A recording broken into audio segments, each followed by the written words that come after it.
Només 17 anys i aquest estiu participaran als Europeus Absoluts de Natació que es disputaran a Glasgow del 2 al 12 d'agost.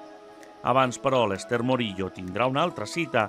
La nedadora del Mediterrani que entrena al CAR de Sant Cugat participarà en l'Europeu Júnior que es farà a primers de juliol a Finlàndia.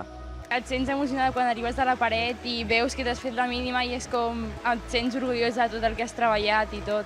Objetivos estaban cumplidos. Sí que es verdad, esperábamos nadar un poco más rápido de lo que nadó, pero bueno, dentro de lo que eran los objetivos, podríamos decir que sí.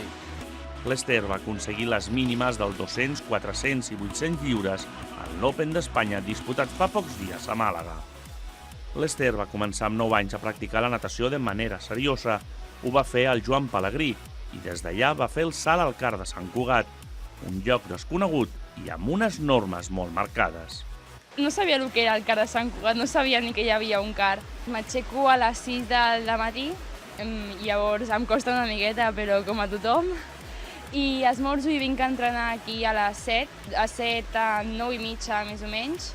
I anem a l'escola a les 10, fem 3-4 classes i anem al gym, dinem, una classe, tornem a l'aigua un altre cop i fins a les 9, que em quedo a sopar aquí, doncs no marxo a casa.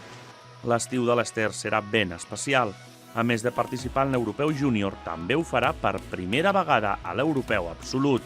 La nedadora del Medi ho farà amb el 4x200 lliures. Sincerament estic bastant nerviosa perquè competiré amb els grans. Primera vegada que competeixo en un lloc, o sigui, amb gent de molt nivell. O sigui, suposo que ho faré, espero fer-ho molt bé.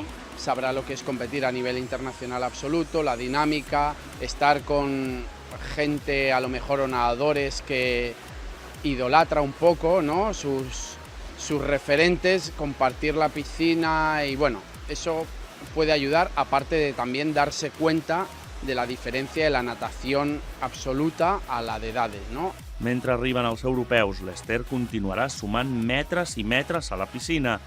Els estudis, ara fa primer de batxillerat, els vol encaminar de moment cap a la fisioteràpia.